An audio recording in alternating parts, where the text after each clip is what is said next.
kawasan-kawasan tertentu itu tidak bisa ada lagi kegiatan pemukiman, kemudian tidak bisa lagi ada aktivitas galian C misalnya, dan aktivitas lain yang bisa berisiko berakibat pada ketersediaan air kita mengalami krisis di satu waktu. Itu yang harus menjadi perhatian. Misalnya kawasan yang disampaikan tadi, kawasan Ngade itu radius dari area Danau Ngade itu kan sudah ada batasannya, yang tidak bisa ada pemukiman di situ, satu. Kemudian aktivitas penambangan galian C di kawasan Kalumata, kemudian di beberapa daerah lain itu juga sudah dibatasi, dan aktivitas lainnya. Karena di atas aktivitas misalnya galian C di atasnya itu sudah menjadi daerah hutan lindung yang sudah ditetapkan melalui rencana tata ruang wilayah kita, dan kawasan itu sebenarnya tidak bisa lagi terlalu ke atas aktivitasnya. Kemudian di bagian tengah itu di daerah yang tadi disebutkan tadi, daerah-daerah misalnya ada potensi sumber air kita itu tidak bisa lagi ada aktivitas pemukiman di daerah itu, dan itu sudah ditetapkan memang secara detail, rencana detail tata ruang itu ini yang belum dikeluarkan, sehingga berkali-kali DPRD mendesak meminta kepada pemerintah daerah untuk segera setiap regulasi yang dikeluarkan itu penting harus ada turunannya. Kalau misalnya RT RW harus ada rencana detailnya dan dokumen-dokumen lain yang dianggap penting, dianggap bisa mendukung menjadi bagian penting dalam rangka menjaga kelestarian dan kepastian sumber air kita untuk ikhtiar kita untuk jangka panjang Kota Ternate. Saya kira itu Pak Dokter, dan kami DPRD berharap sebenarnya di saat ini pemerintah sudah harus berpikir bagaimana agar Ternate itu memanfaatkan misalnya pasir, tanah, batuan, itu sudah harus berpikir di luar Ternate. Tidak lagi secara total melakukan eksploitasi yang secara besar-besar di dalam Kota Ternate.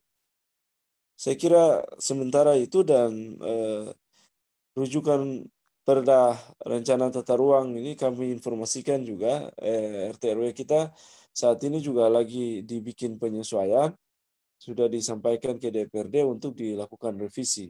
Mudah-mudahan di revisi ini kita juga akan melihat kawasan-kawasan yang ditetapkan peruntukan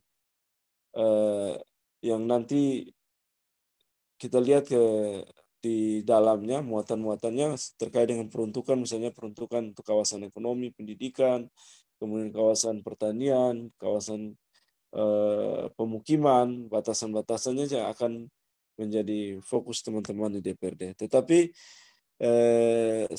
yang kami tahu di RT RW itu sudah ditetapkan batasan pemukiman, misalnya kawasan pemukiman, kemudian ini daerah pertanian, daerah pertambangan, galian C maksudnya, dan lain-lainnya itu juga ditetapkan. Saya kira itu mungkin itu lebih ke BWK dan seterusnya. Saya kira begitu Pak Dokter. Baik, makasih Pak Ketua DPRD Kota Ternate. Saya mau berpindah, Direktur PDAM sudah bergabung. Sudah ada Kak? Pak Direktur, karena saya mengundang. Oh, belum ada ya, belum bergabung bersama kita. Saya ke Pak Rahim, Pak Dr. Rahim. Dr. Bahtiar juga sudah ada ya? Saya mau minta komentarnya dulu dari apa yang dibilang eksekutif yang diwakili Kadis PU, kita belum punya daerah-daerah bantalan. Bagaimana sebenarnya daerah-daerah batasan itu secara akademik, kawasan-kawasan itu dibutuhkan untuk pembatasan, dan kewenangan-kewenangan itu kan ada di pemerintahan kota. Lalu bagaimana sebenarnya kesiapan-kesiapan itu dalam menjaga keberlanjutan air masa depan, dan bagaimana masyarakat secara aktif mengelola air secara efisien. Tentunya tadi kalau baru dengar tadi, ternyata tidak punya batas. Jadi kalau saat ini orang bisa bangun sampai di puncak, pemerintah perannya seperti apa? Sehingga pemerintah itu hadir di tengah masyarakat untuk melakukan pengaturan-pengaturan. Bagaimana pandangan Pak Rahim sebagai ahli geofisika? Siap, Silakan. siap. Makasih Pak, menarik. Cerita tentang batas-batas tadi. Saya sebenarnya menyiapkan PowerPoint. Suara saya didengar jelas semua teman-teman? Dengar. Jelas, Oke, saya kasih co-hostnya untuk bisa bisa saya share gambar? Sudah bisa Pak Rahim? Sudah bisa akses? Boleh. Silakan. Apa share saya sudah kelihatan? Sebenarnya saya ingin mempresentasikan urut satu demi satu, tapi karena sudah masuk ke konteksnya, saya langsung saja ya ke cerita batas-batas tadi. Saya tidak ingin memberikan. Saya malah mau dari pertama. Sehingga dari pertama Pak. Baiklah kalau dari pertama. Saya presentasi saja kalau begitu ya. Biar dari pertama, biar frame dapat semua dulu ya. Oh begitu ya. Oke lah kalau begitu. Lebih tunin. Silakan Pak. Apa terlihat jelas Pak? Semuanya? Permisi. Ya, terlihat jelas. Ya, mungkin pertanyaan yang tidak terlalu menakutkan, tapi mudah-mudahan tidak bikin tidur kita tidak nyenyak ya. Mungkinkah Pulau Ternate ini mengalami krisis itu memulainya ya? Mungkin apa tidak? Saya berharap tidak mungkin Pak ya. Karena orang butuh air minum semuanya. Ini ada beberapa penyebab krisis. Saya langsung saja. Yang pertama kepadatan penduduk. Yang tanya sudahlah kalau Pulau Ternate ini ada istilah pokoknya kalau biar naik ke daerah masih ada tanah kosong orang bikin rumah Pak. Jadi tadi Pak Dr. Ota juga sudah menanyakan tentang pertumbuhan penduduk. Nah, itu sudah pasti sudah ya. Ini pencemaran air itu juga menyebabkan krisis. Ini juga kalau pembuangan, cuma ini mungkin di Pulau Ternate jarang, barangkali limbah-limbah industri yang dibuang ke sungai mungkin kurang kita temukan. Kekeringan mungkin jarang kita temukan karena ada khas pulau kita. Pulau kita ini adalah pulau kecil gunung api. Beda dengan pulau kecil tanah datar, pulau datar ya, pulau kecil datar tanpa gunung. Kita karena ada gunung api di tengahnya, jadi bentuk kita itu khas pulau kecil gunung api. Jarak sumur juga kurang karena kita rata-rata punya sumur di rumah. Pertanian juga ya boleh dikata belum terlalu berarti dalam penyebab krisis. Nah, ada kayak contoh penyebabnya di Ternate, mari kita lihat. Kita kenal dulu potensi Pulau Ternate barangkali ya. Pulau kita pertama pulau kecil gunung api. Sumber utama kita itu cuma satu-satunya dari air hujan, itu saja. Tidak ada orang mau sambung pipa ke Ternate dari mana untuk kasih air, tidak. Satu-satunya adalah air hujan.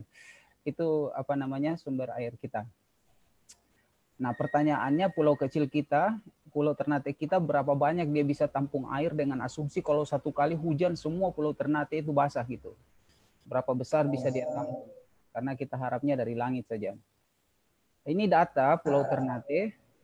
Ini data BPS 2019 itu di Pulau Ternate 216.287 jiwa di Ternate. Ada data curah hujan di situ, bisa kita lihat. Ini beberapa tahun saya rangkum saja. Nah, kita bisa lihat tentang curah hujan itu Pulau Ternate. Karena gunung api, kalau ada di satu daerah, misalnya daerah di sini ini yang saya bermain kursor, di sini adalah daerah hujan, selalu di sini ada bayang-bayang hujan. Sebaliknya, dari mana arah angin. Jadi hampir saja saya perhatikan kita itu hampir tidak mengikuti musim hujan panas, musim panas kering, panjang, musim kering panjang dan sebagainya. 2-3 hari sudah hujan lagi gitu. Jadi bagusnya kita pulau kecilnya gitu. Alhamdulillah hujan ada terus dan tidak berlebihan sampai banjir di daerah lain kayak gitu. Kalaupun ada banjir di sekitar pesisir itu karena drainase yang buruk saja. Nah, dengan kondisi fisik dan hidrologis, apakah Ternate mampu menyediakan air sebanyak 12 juta liter setiap hari untuk orang 216.000 jiwa? 287. Itu dengan asumsi saya pakai bahwa per orang itu menggunakan air itu berapa apa ya? Berapa ini? Oh, sorry. Nah, itu pertanyaannya. Apakah bisa menyediakan air per hari itu 12 juta liter ya untuk semua orang di Pulau Ternate ini? Di Ternate itu data ini data 2005, cukup lama juga, barangkali ada data yang terbaru karena beberapa bor air dari PDAM sudah banyak di tempat, sudah lebih ini lagi. Tapi mau saya katakan bahwa kita mengambil air itu hampir di setiap pesisir pulau karena memang seperti itu ya, keberadaan air itu. Peta kekuatan air perlu saya ini kan bisa lihat di sini. Ini di yang warna hitam di tepi pulau itu adalah air tersedia. Ini dengan catatan saya tidak masukkan mata air ya, karena di gunung-gunung kadang kita dapati juga mata air. Tapi air yang tersedia di bawah tanah yang bisa kita explore, kita bisa lihat sini bahwa hanya di bagian tepi-tepi pulau ini. Yang paling banyak dan berpotensi besar itu ada bagian tenggara, mulai dari barat sampai tenggara, maaf. Sorry.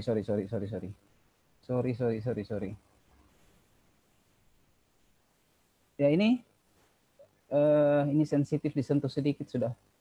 Ini bagian sini aja yang banyak sekali. Di bagian selatan ada sedikit, bagian barat hampir susah kita bisa tidak harap, bagian utara ada saja, tapi mungkin untuk kebutuhan penduduk dan tidak mungkin di apa namanya kita eksplorasi dengan besar-besar seperti di bagian tenggara, dari barat sampai ke tenggara dan sedikit selatan pulau kita. Kekuatan air tanah kita ada di sini. Ini yang harus kita jaga.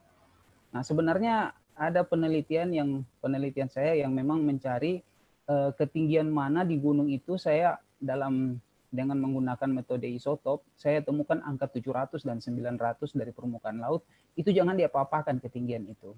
Karena air yang tertampung di situ tuh ngalir turun ke semua pesisir pulau. Walaupun di bawahnya itu tetap juga sih. Nah, inilah kekuatan air tanah kita. Tinggal kita menjaga bagaimana menjaganya supaya jangan sampai krisis, walaupun hujan ada terus. Saya mau menunjukkan tadi ini sedikit teori hidrologi aja sih. Bagaimana hampir semua pesisir pulau kita itu seperti begini potongan sayatannya, seperti gini ya. Ini laut, ini darat, ada air tanah, ketemu air laut. Ini ada namanya zona interface, perpaduan air tanah, air laut di bawah pulau. Apa yang saya mau tunjukkan dari gambar tadi bahwa kalau kita ambil air di sekitar pesisir pantai, di sini saya anggap sumur, kita dibatasi oleh rumus ini, nggak bisa seenaknya, karena kita pulau kecil, bukan pulau besar. Kalau kita melewati kaidah ini, itulah yang pernah terjadi seperti dibilang oleh Pak Kadis tadi ya, tentang intrusi air laut yang terjadi di mata air Akega Ale. Tidak bisa kita melawan hukum alam ini, bahwa debit maksimal yang kita ambil, kita jangan melewati dari ini. Ini rumus-rumusnya. Nah, ini ada gambaran bahwa yang terjadi di situ adalah upconing yang terjadi di sekitar pesisir Akega Ale itu, sehingga air asin masuk ke tubuh air tawar menyebar. Nah, tinggal kita usaha-usaha menyehatkannya seperti apa. Jadi perlu kita hiraukan juga ini kondisi alam ini. Kita tidak bisa melewati. Kapan kita melewati ini sudah ada contoh pernah terjadi di Pulau Ternate itu ya. Ini sebenarnya bukan cuma di sini, ada beberapa tempat di Ternate seperti saya lihat di mana ya, Vitu ada, di belakang gunung-gunung itu juga ada tempat ngambil air yang dekat dengan pantai. Karena memang pulau kita, Pulau Ternate itu memang menyediakan air tersimpan di ada di gambar sini itu yang warna-warna hitam sini, nah itu yang memang air tersedia di situ. Jadi kita tinggal bagaimana mengatur pengambilan air. Ini upaya-upaya konservasi saja. Nah, ini yang saya mau tadi langsung ke jawabannya ini. Saya pernah mengusulkan konsep seperti ini. Ya, perlu adanya regulasi ketat. Karena cerita regulasi tadi Pak Dewan sudah mengantar tadi. Perlu ada regulasi yang ketat sekali. Kalau tidak, kasihan anak cucu kita. Ya, ini ada daerah zona-zona yang saya bagi dari A, B, C, bahkan ada D ya. Zona-zona ini dengan keterangannya seperti begini. Di zona A misalnya, ini zona hijau karena ini semua vegetasi yang harus dilindungi untuk resapan air atau recharge area. Ya kan, daerah tangkap air DTA. Zona ini memang terlarang untuk dikonversi sebagai pemukiman. Harus ada betul regulasi yang ketat sekali.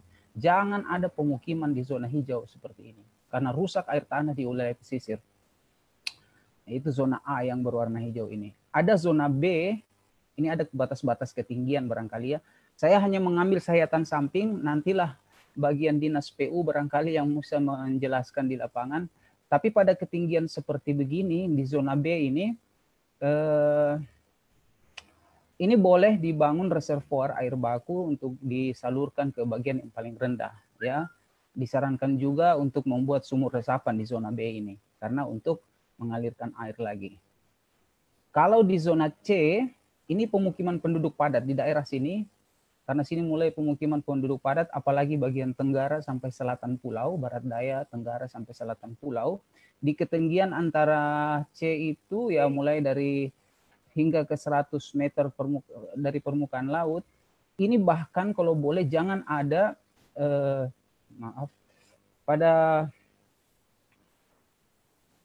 mungkin pengeboran air tanah di sini untuk skala rumah masih diizinkan ya. Tapi kalau untuk skala debit besar, bor yang besar itu kayaknya sebaiknya ada regulasi untuk tidak mengizinkan. Kalaupun ada besar, kasih pajak yang tinggi lah gitu. Sehingga dipikirkan lagi kalau mau buat kalau ada bor air dalam jumlah debit yang besar di zona C, itu repot itu. Dia melawan hukum debit tadi, huruf Q tadi itu yang saya tunjukkan itu. Apalagi kalau dalam, karena dia tidak tahu di mana batas air tawar dan air asin. Sehingga terjadi nanti upconing seperti itu. Dan di zona D, itu sangat padat penduduk sekali. Ya, karenanya tidak diizinkan sama sekali sumur bor. Sekiranya bisa kita paksa untuk buat regulasi bahwa jangan ada sumur bor di wilayah D karena sudah sangat rendah sekali. Paling tidak dengan sumur timba saja biasa, ya, sumur gali penduduk. Inilah yang tadi ceritanya sudah cerita batas-batas wilayah huni ini ya. Saya tidak bisa memetakan secara alam, tetapi kalau kita potong sayatan per ketinggian, karena kita ini pulau yang ada gunung di tengahnya, per ketinggian tertentu itu harus ada batas-batasnya seperti itu. Barangkali ini bisa disinkronkan dengan rencana tata ruang yang sedang dibuat di Dinas PU barangkali tadi Pak ya, seperti itu. Inilah yang saya ingin langsung tadi mau masuk ke sini, cuma dari pertama tadi sekedar memberi gambaran kepada kita tentang apa sih Pulau Ternate punya keadaan air tanahnya. Aduh, ini semoga jangan dibayangkan lah ini Pak 2050 seperti ini kita orang. Mudah-mudahan tidak saja. Aduh, saya mesti tutup dengan satu ayat ini barangkali ini ya. Ini mungkin ayat sengaja untuk memberi cubitan buat kita di ayat terakhir surat Al-Mulk. Bagaimana kalau kita punya air habis, siapa lagi yang datangkan? Saya kira itu gambaran. Terima kasih, gambaran bagaimana mengenal kekuatan air tanah Pulau Ternate kita ini, ya. Begitu Pak Ota, begitu yang saya bisa beri gambaran bahwa intinya di regulasi upaya konservasi tadi itu yang perlu diperketat begitu. Kapan tidak kita akan melihat akibatnya, karena alam ini sudah mengatur dirinya dengan hukum-hukumnya. Kapan kita tidak mengikuti, maka kita akan menanggung akibatnya. Saya kira begitu, Pak Ota. Baik, makasih Pak Rahim. Saya mau dalami sedikit, kalau bisa balik ke slide. Kalau kita lihat slide upaya konservasi air tanah itu, Ya, jangan dulu baiknya tahan dulu. Di A itu berarti daerah yang dilarang ya. Iya, di A di ketinggian itu. Daerah yang kuning, daerah yang toleransi. Masih bisa dibangun. Toleransinya boleh lah Pak. Di B itu ya. Yang di B. Iya. Pak Rahim sudah pernah riset untuk wilayah daerah Kalumata sampai dengan Sangaji. Wilayah pengembangan itu di mana sebenarnya? Pemetaan muka air tanah aja Pak di situ kita lakukan. Ya, kalau muka air tanah. Saya mau deteksi jangan sampai pertumbuhan penduduk itu di kelurahan ini sudah secara kultural, kelurahannya sudah terbentuk. Apakah air TGTG masuk zona A? Saya kira dia mulai masuk. Ada standarnya kan 500 A dan B itu Pak. Karena di TGTG itu kan permukaan sekitar 600-an naik itu Pak. 600-an meter dari permukaan laut. Jadi dia mungkin sudah antara A dan B sudah mulai ini. Istilahnya dia daerah lepasan air tanah gitu Pak. Yang di daerah air TGTG? Jangan dirusak di situ Pak tumbuhannya Pak. Karena itulah yang nangkap air. Di daerah air TGTG atau di Moya atau di mana? Dari B menuju ke A itu Pak. Ketinggian-ketinggian itu Pak. Dari Moya naik ke atas itu. Sampai TGTG itu dari B menuju ke A itu Pak. Betul Pak. Kalau itu sudah kita lihat, saya mau perdalam apakah riset Pak Rahim, riset Pak Rahim sendiri atau riset mahasiswa yang membuat. Itu disertasi saya Pak. Gimana Pak? Disertasi saya Pak tentang air tanah Pulau Ternate ini Pak.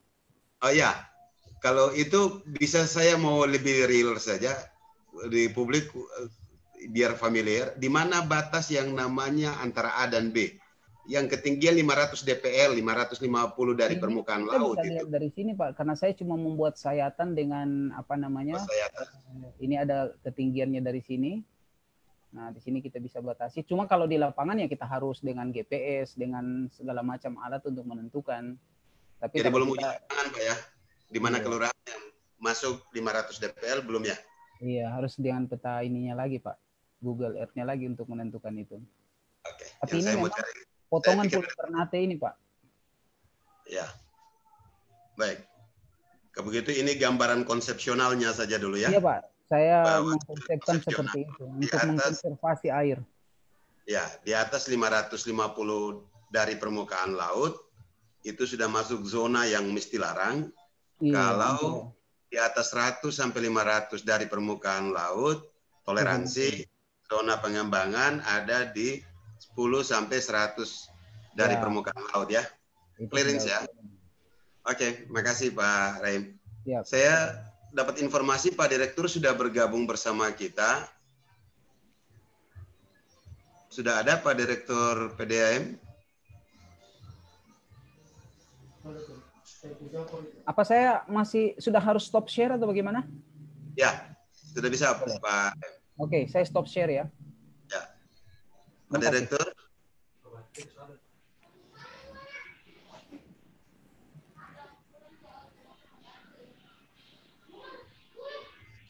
Pak Direktur ada Pak?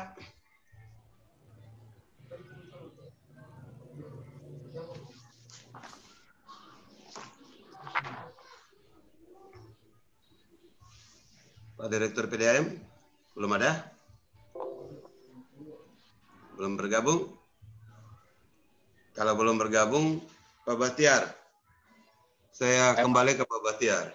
Pak Bahtiar saya kenali sebagai orang yang pernah melakukan riset terhadap keperilakuan ya dalam pemanfaatan air.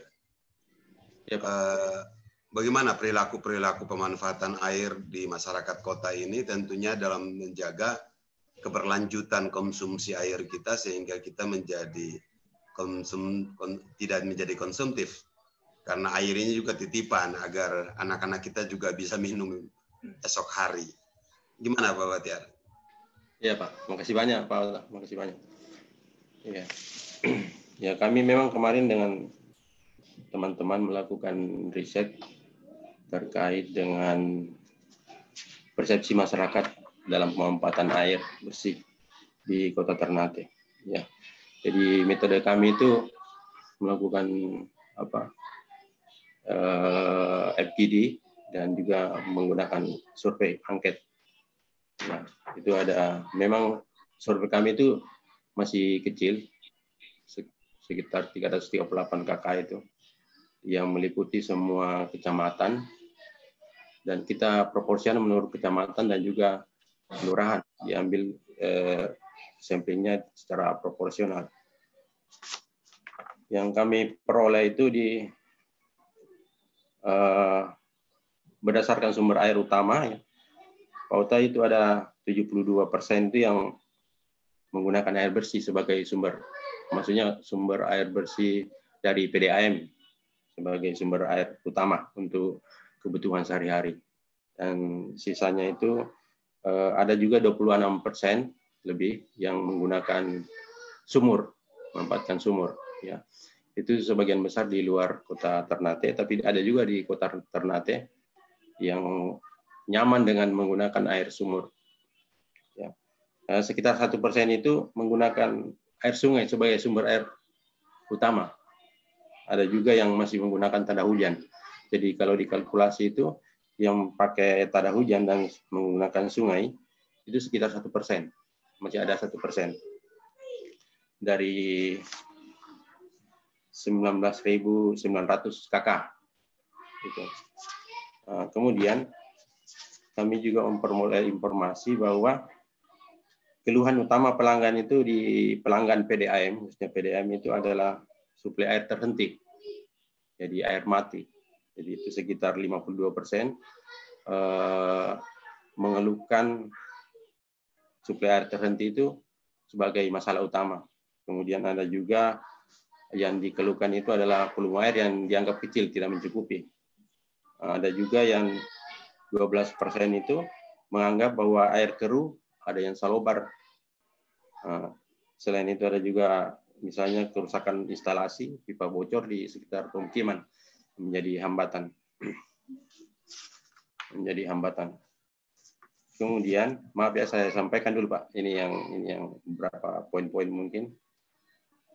Kemudian tanggapan responden itu mengenai waktu air terhenti itu paling banyak yang dikeluhkan itu sekitar pukul 5 sampai jam 8 pagi. Jam 8 pagi itu karena biasanya kebutuhan utama rumah tangga itu banyak tertumpu di jam-jam itu. Ya, kemudian solusi mereka jika air PDAM terhenti bagi pelanggan PDAM ini yang tadi ada 74%, ya solusinya itu membeli air kemasan galon itu 48%. Jadi mereka jika air terhenti itu 48% lebih itu dia menggunakan air galon untuk memenuhi kebutuhan. Nah, itu mungkin yang menyebabkan kenapa bisnis air galon menjadi tren di Ternate. Nah, kemudian ada 35% menggunakan air sumur. Ada juga yang membeli air tangki itu sekitar 23%. Nah, dan yang mungkin yang lainnya itu adalah menampung air hujan. Itu masih ada sekitar 29% yang menampung air hujan. Jadi penampungan air hujan itu masih dimiliki oleh sebagian warga kita untuk memenuhi krisis air bersih. Ya. Jadi intinya bahwa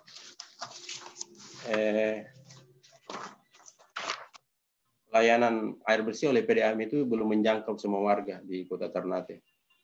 Ya, karena sebagian besar itu masih menggunakan air sumur, ya, yang tadi 29% itu, dan masih ada sebagian kecil yang masih menggunakan air tada hujan. Ya. Yang tadi air sumur itu, yang menggunakan air sumur ada yang menggunakan sebagai air bersih sumber air utama itu Pak, 29%. Nah, ada juga yang pelanggan PDAM itu menggunakan alternatif air sumur sebagai alternatif pada saat air mati, itu sekitar 35%. Ya. Jadi kalau kemarin ya diskusi berdasarkan hasil diskusi kami pada saat FGD, termasuk dari pihak PDAM, sebenarnya solusi yang paling bagus itu adalah sekarang karena masalahnya ini adalah pada saat musim kemarau, di mana bak-bak penampungan air itu menjadi tidak terisi dengan air karena sumber-sumber airnya sangat terbatas. Ya, tentunya yang perlu dilakukan adalah tidak ada jalan lain adalah kalau menurut saya itu adalah mencari sumber-sumber air alternatif karena masyarakat kita sudah cukup menghemat air.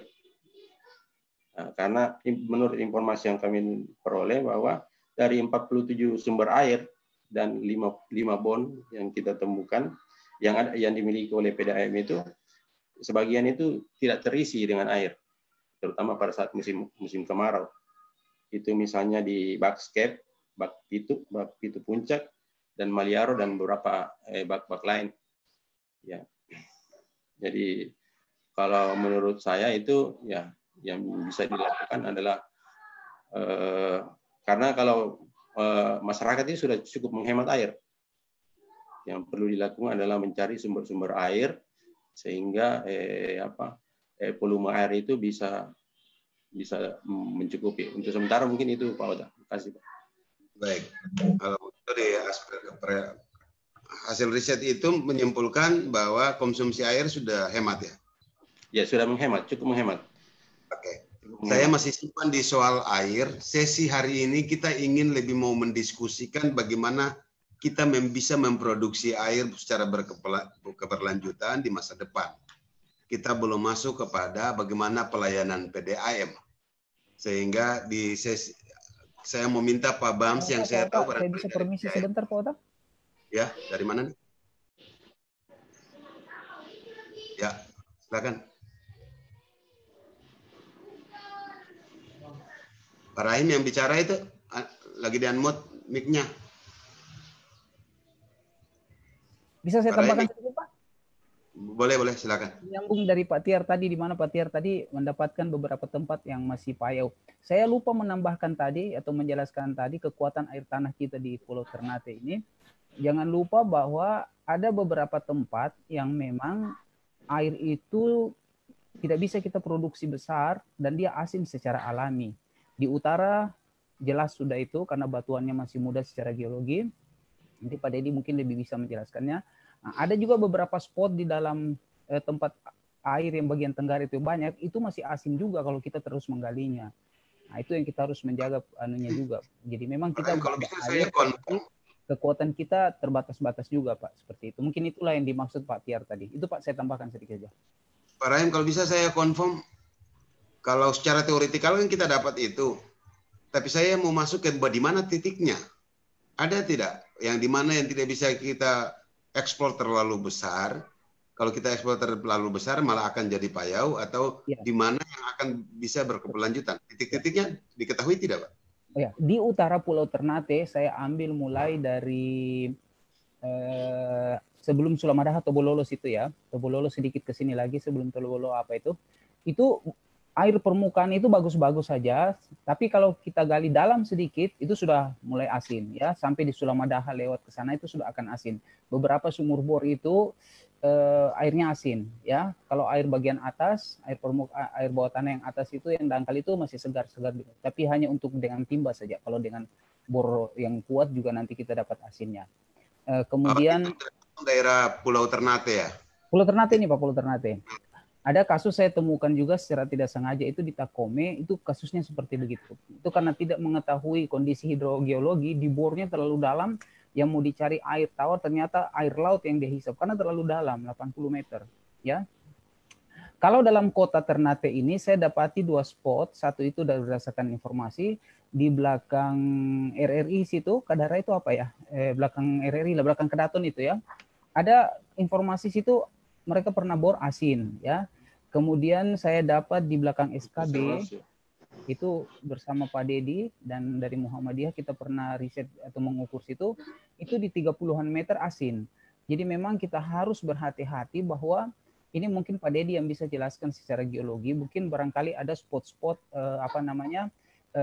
endapan marin yang ketika pembentukan pulau ini pada masa lampau itu masih terjebak air asinnya. Jadi kalau kita mengambil air tawar di daerah tenggara pulau yang airnya banyak tersimpan juga hati-hati juga seperti itu.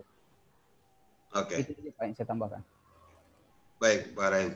Saya rindu betul, Pak Rahim. Sebenarnya saya ingin ada peta yang Pak Rahim tunjukkan berdasarkan wilayah pulau, di mana titik-titik yang secara geologi ada jebakan air, di mana yang asin pada tingkat kedalaman mana. Iya, Nanti tadi Pak Rahim merekomendasikan saya akan ke Pak Dede Arif ya. Tapi sebelumnya saya ke Pak Direktur PDAM dulu. Ini betul tidak AMS ini, Pak Direktur?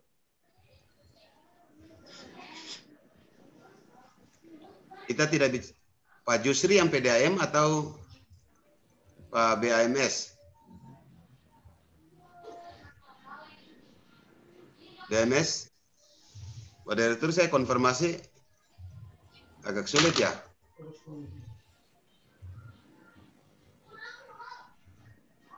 Agak sulit dari PDAM bisa bergabung dengan kita. Konteks kita tidak mendiskusikan tentang pelayanan air. Kita lagi mendiskusikan tentang ketersediaan air masa depan. Sehingga tidak membicarakan bagaimana layanan PDAM, di mana yang sumbat-sumbat, bukan sesi itu yang kita lagi sasar. Kita lagi sasar kepada ketersediaan jangka panjang kita. Karena itu, Pak Saiful Jafar, saya kesulitan nih untuk mengkomunikasikan dengan teman-teman PDAM. Tapi saya kenali Pak Saiful Jafar, mantan Direktur PDAM.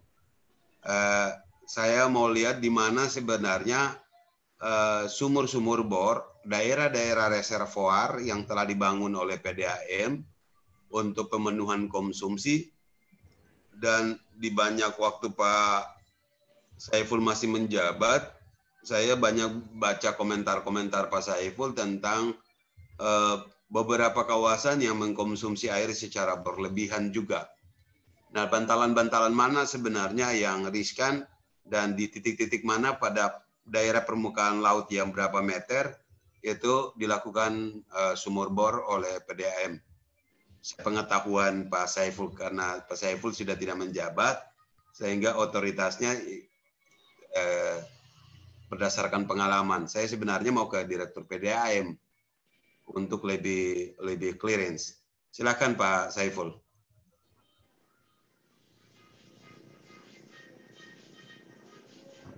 Baik, Assalamualaikum warahmatullahi wabarakatuh. Waalaikumsalam warahmatullahi wabarakatuh. Ya, terdengar jelas ya? Waalaikumsalam. Ya, memang saya sudah hampir 2 tahun meninggalkan tugas PDAM. Jadi mungkin ada update data yang terbaru saya sudah belum memiliki. Tetapi dari pembahasan yang kali ini dilakukan oleh Sidego ini memang saya juga tertarik mau ikut ini untuk melihat bagaimana perkembangan untuk masa depan air bersih Kota Ternate yang begitu kecil. Tadi sudah disampaikan secara detail dari Pak Rahim dari Unhair, kemudian bicara yang lain. Sebenarnya kita mengharapkan Direktur PDAM bisa hadir untuk bisa memberikan update data terbarunya supaya kita bisa mendapat gambaran umum lah kira-kira begitu. Tetapi saya hanya memiliki data yang boleh dikata data tahun 2018 ke bawah. Itu di mana kalau ketersediaan air apa yang disampaikan oleh Pak Rahim tadi bahwa sebaiknya sumur bor itu jangan berada di bawah posisi sampai dengan 100 meter ya. Kalau boleh sumur itu berada di atas 100 meter sampai dengan batas kuning itu kalau tidak salah 100 sampai 500 tadi. Nah, kebanyakan sumur yang dimiliki oleh PDAM, sumur bor itu kalau saya tidak salah mungkin ada sekitar lebih dari 15 unit kalau tidak salah. Itu rata-ratanya ketinggian antara 40 sampai 60 ya. Ketinggian 40 sampai 60. Kita juga pernah mengusulkan untuk dibor di posisi 100 meter, tetapi waktu itu ada kendala karena batuannya yang keras dan lain-lain, sehingga kemudian lokasinya tidak bisa kita dapatkan. Nah, pernah dibor juga di Akega Ale, bukan di Akega Ale, di Vecei, itu di ketinggian 80, itu juga water loss-nya banyak, akhirnya lokasinya gagal dan dipindahkan ke tempat lain. Jadi rata-rata sumur bor kita itu berada antara 40 sampai dengan 60 meter di atas permukaan laut. Nah, kedalaman sumur bor itu juga yang paling dalam itu adalah kurang lebih 100 meter. Jadi kalau seandainya di ketinggian 60 meter dari muka laut, di bor 100 meter, berarti ada ketebalan air sebesar 40 meter. Nah, ini rata-rata yang data yang dimiliki PDM itu hampir sebagian besar sumur bor itu kapasitasnya stabil dari waktu ke waktu. Walaupun musim panas yang panjang pun airnya cukup baik dari segi kuantitas maupun kualitasnya. Kecuali yang kita tahu bersama di Akegale yang sangat dekat sekali dengan air laut, kurang lebih hanya 100 meter dari air laut. Nah, itu memang apa yang disampaikan oleh Pak Rahim tadi memang betul, karena tidak seimbangnya antara air yang kita sedot dengan recharge yang masuk ke dalam air bawah tanah di Akegale, sehingga terjadilah intrusi beberapa saat yang lalu. Nah, ini juga rawan karena sebagian selain sumur-sumur bor itu, PDM memiliki sumur-sumur dangkal. Yang dikatakan sumur dangkal itu kedalaman antara 5 sampai dengan 25 meter di atas muka laut. Ini pun selain yang di Akegale itu yang sudah terkontaminasi air laut beberapa saat yang lalu, ada beberapa sumur yang lain juga. Ini kalau seandainya kita tidak menyiapkan regulasi yang bisa melindungi ini, bisa saja kemudian di satu saat kelak karena muka airnya yang turun, karena recharge-nya yang berkurang, sehingga kemudian tidak berimbangnya antara muka air laut dan muka air tawar yang relatif lebih rendah, otomatis mengundang air asin masuk ke daratan. Sehingga contohnya di Kalumpang itu masih kedalamannya kurang lebih 20 sampai 25 meter di atas muka laut. Itu relatif masih baik karena cukup jauh. Nah, mudah-mudahan ini banyak dibangun sumur-sumur resapan di daerah-daerah area yang kuning tadi itu, sehingga bisa membantu untuk merecharge muka air Kota Ternate.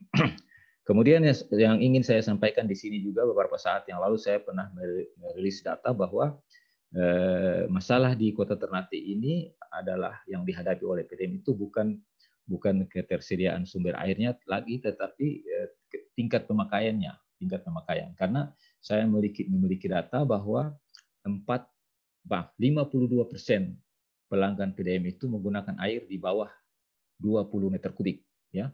52% pelanggan PDM itu menggunakan air di bawah 20 meter kubik, yaitu rata-rata pemakaiannya adalah 9 meter kubik 9 meter kubik per bulan per pelanggan. Sementara 42%, ya 48% itu menggunakan air di atas 20 kubik dengan rata-rata pemakaian adalah 49 meter kubik per sambungan per bulan. Nah, ini cukup boros menurut saya. Kalau seandainya kita mengambil data rata-rata saja bahwa seluruh pelanggan PDM yang ketika tahun 2018 itu kurang lebih 28.000 sekian, itu rata-rata pemakaian airnya adalah 28 meter kubik per sambungan per bulan. Itu kalau seandainya kita berasumsi bahwa satu sambungan dihuni oleh 5 jiwa, maka ada pemakaian rata-ratanya adalah 186 liter per orang per hari. Nah, sementara sistem pembangunan SPAM, sistem penyediaan air minum itu biasanya perhitungan untuk kota-kota yang sedang dan kota besar itu adalah 150 liter per orang per hari. Ini berarti tingkat konsumsi itu sudah melebihi standar teknis perhitungannya. Jadi sistemnya dibangun dengan kurang lebih 150 liter per orang per hari, sementara real konsumsinya adalah sudah 186 liter per orang per hari. Nah, kemudian dari angka ini, data yang ada ini, kemudian kalau kita kasih skala langsung ke jumlah pelanggan, jumlah penduduk yang ada, tadi data dari Pak Rahim sudah tampilkan 216.000. Ya, klarifikasi dulu Pak. Ya. Ya. Data yang dicatatkan itu data yang basis meter. Ya, basis meter air yang terukur dalam rekening. Kalau data, kan kita juga punya angka kebocoran sebelum sampai meter. Betul. Ya, betul. Bisa kita konversi ke rata-rata produksi, kan data air yang bergerak masuk ke meter, pembebanannya ada unit cost, maka akan dibebankan kepada pelanggan. Ya. Juga kan air yang bocor tidak sampai ke meter. Ya, betul, Pak. Lalu di mana tingkat efisiensi koefisiensi yang lebih besar? Kalau yang dibayar lewat meter kan akan terbayar, unit cost-nya akan terbayar ke PDAM. Itulah yang terekam dalam pemakaian liter per orang per hari tadi, Pak. Sementara dalam sistem ini, kalau kebocoran yang saya terakhir di 2018 kemarin di PDM itu, kebocorannya berkisar di antara 35%, Pak. Jadi pemakaian ini yang 28 meter kubik per sambungan per bulan itu sudah di luar pemakaian, itu yang real betul-betul terpakai. Bisa saja kemudian angka ini lebih tinggi karena bisa saja kemudian kalau kebocoran yang ada 35% itu bisa saja sebagian adalah kebocoran administrasi. Kebocoran administrasi itu airnya tidak keluar dari sistem, airnya sudah digunakan tetapi alat ukurnya yang tidak mampu mendeteksi. Contohnya, umpamanya 1 bulan itu satu rumah tangga pakainya realnya 30 kubik, tapi di meteran hanya tercatat 25 kubik. Berarti itu sudah ada 5 kubik yang hilang secara administrasi, walaupun secara fisik tidak hilang, sudah digunakan. Oke? Ya, jadi saya lanjutkan. Ya. Lebih persen, karena kalau itu nanti akan kita dalami kalau kita bicarakan tentang produksi dan konsumsi ya. Ya. Yang ini kita mau lebih mendalami tentang ketersediaan dan bagaimana kalau di masa lalu di Pak Saiful daerah sumur milik PDAM itu rata-rata di ketinggian di berapa DPL dari permukaan laut? Ya, tadi kalau sumur dangkal itu dari 5 sampai dengan 25, Pak, di atas muka laut. 25. Ya, tetapi kalau sumur bor itu di antara 40 sampai dengan 100 meter, Pak. Kalau di PDAM di wilayah kota ini, yang waktu Pak Saiful masih menjabat, sumur bor yang paling jauh ke atas itu di daerah mana? Sumur bor yang paling jauh ke atas itu adalah yang saya itu di reservoir scape, Pak. Itu reservoir scape itu ada 3 atau 4 sumur bor di situ, kurang lebih kedalamannya posisi sumur bornya itu adalah 60 meter dari muka laut, Pak. Tetapi sumurnya itu kurang lebih 80 sampai 100 meter, Pak. Jadi ketebalan airnya yang Pak. Jadi yang paling tertinggi itu adalah di scape itu kurang lebih ketinggiannya 60 meter di atas muka laut, Pak. Oke. Itu tidak ada masalah, Pak ya? Ya, tidak ada masalah. Masih ada lagi, Pak? Ya, kemudian yang terakhir yang mungkin bisa sebagai bahan diskusinya saja bahwa kalau seandainya pola konsumsinya yang 28 meter kubik per sambungan per bulan itu kita jadikan menjadi liter per detik adalah kurang lebih satu orang itu satu jiwa menggunakan 186 liter per orang per hari. Kalau ini kemudian kita hitung dengan pola konsumsi yang sama, kemudian dengan jumlah penduduk 216.257 jiwa, kita mengabaikan tingkat kebocoran dulu, kita meningkat. Kalau kita anggap bahwa itu real adalah pemakaian rata-rata orang per hari adalah 120, maka diperlukan air sebesar 40 juta liter per hari, ya. Kalau di liter per detiknya kapasitasnya kurang lebih 465 liter per detik. Jadi untuk sampai dengan 216.000 jiwa itu diperlukan kalau seandainya kita berasumsi ditambah dengan kebocoran, ya kurang lebih kita membutuhkan sekitar 600 liter per detik lah. 600 liter per detik untuk bisa melayani kota Ternate yang dengan jumlah penduduk 216.000 jiwa. Saya kira untuk sementara demikian. Terima kasih. Assalamualaikum warahmatullahi wabarakatuh. Waalaikumsalam. Makasih. Waalaikumsalam. Makasih Pak Haji. Informasi yang kami dapat. Saya mau ke geologinya, Pak Dedi. Bisa respon saya? Pak Dedi? Dedi Arif ya, yang dari geologi tadi.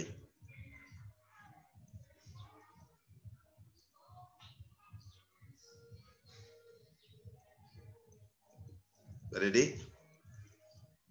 Kalau Pak Dedi belum, saya mau minta juga salah satu akademisi Unhair, Kadri Daud, yang sudah merespon. Silakan. Baik. Assalamualaikum warahmatullahi wabarakatuh, Pak Uta. Ya, hadir video Ratunda Palia Muka. Waalaikumsalam. Iyo, saya coba-coba tapi kayaknya salah kapan nih, Pak.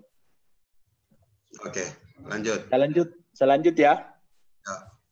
Baik, terima kasih Pak Ut, moderator. Selamat Pak Rahim, Pak Batiar, dan teman-teman yang lain. Saya mau sharing saja, sebenarnya ada data sih, cuma saya mau sharing. Hampir untuk Kota Ternate, sumur yang disampaikan oleh Pak Saiful tadi, betul. Tapi saya melihat beberapa data itu hampir semuanya yang digunakan untuk distribusi, itu kita pakai sumur dangkal, Pak Uta. Dan cadangannya Pak Rahim tahulah, Pak Rahim pasti tahu itu. Kapasitasnya juga tahu. Yang saya ingin tekankan di sini adalah, dari datanya Pak Rahim itu, kalau boleh, teman-teman di PU ataupun di PDAM, coba buat zonasi.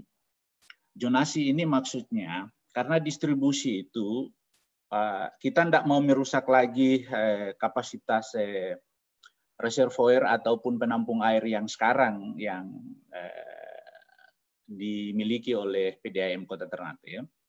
Kita coba mencari pola agar supaya pola ini bisa digunakan oleh PDAM. Sasaran kita dari tema yang ini mungkin tidak terlalu jauh adalah bagaimana kapasitas cadangan air ada di Kota Ternate ini bisa terdistribusi merata di seluruh pelanggan. Itu yang terpenting. Untuk itu saran saya, coba dibuat zonasi, baik itu zonasi utara, zonasi tengah, selatan maupun barat, agar supaya potensi itu nanti kita koneksi dengan jaringan instalasi yang dimiliki oleh PDAM.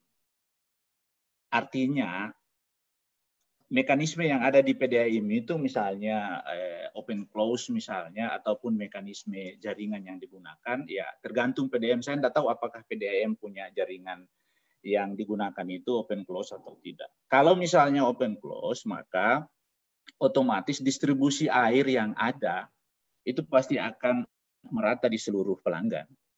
Tapi kalau misalnya faktanya yang kita lihat sekarang adalah ada yang dapat, ada yang tidak dapat, dengan alasan bahwa perbedaan ketinggian dan lain sebagainya, saya rasa ini tidak terlalu masuk akal ya.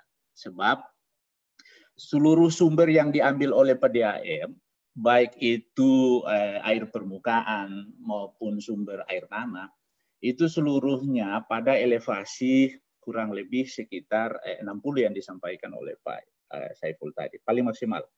Dan itu akan dipompa lagi ke daerah yang lebih tinggi yang dimiliki reservoir dan selanjutnya distribusi secara gravitasi. Artinya apa?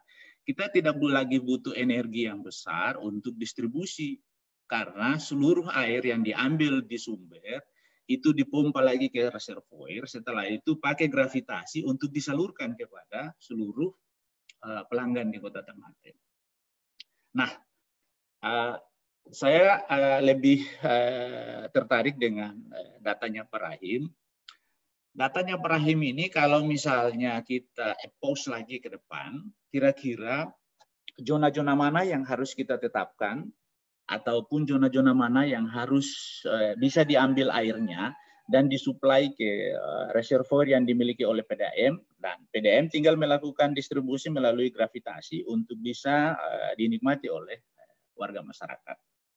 Sehingga tidak lagi yang namanya kekurangan ataupun tidak mendapatkan pelayanan dari PDAM. Itu saran saya. Yang berikut menyangkut dengan potensi.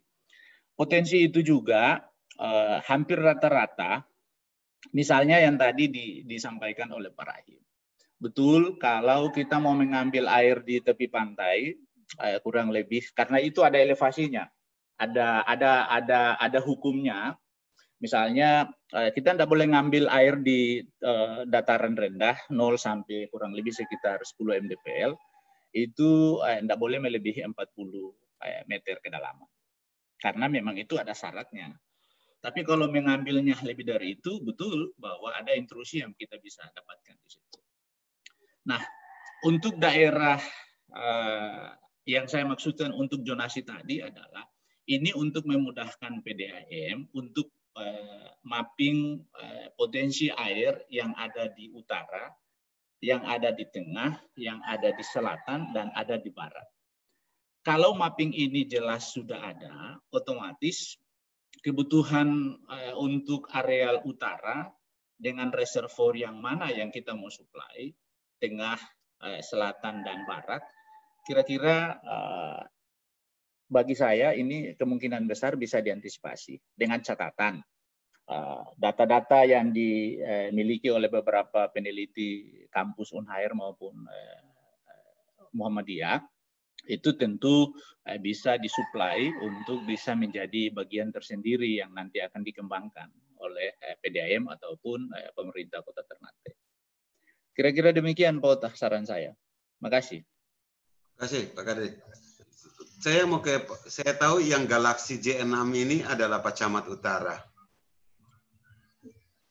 Bisa saya sapa Pak Camat Utara? Ternate Utara maksudnya Pak Camat, Ternate Utara.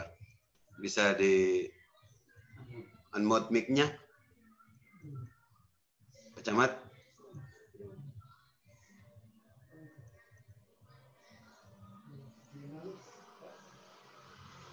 Bisa Pak Camat? Masih merah itu. Kasih hilang dulu dia merah Pak Camat.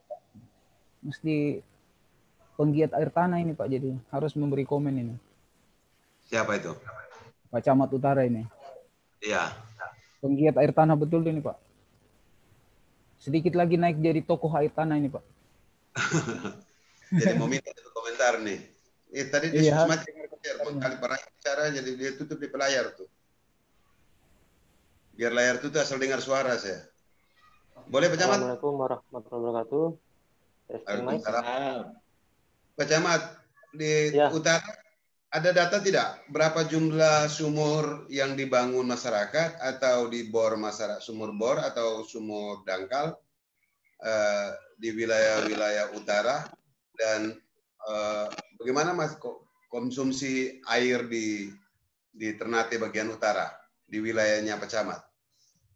Dan karena penggeliat, jadi saya juga mau minta perspektifnya.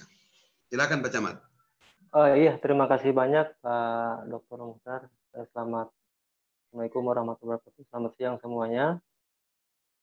Terima kasih saya sudah bisa bergabung di Zoom meeting ini terkait dengan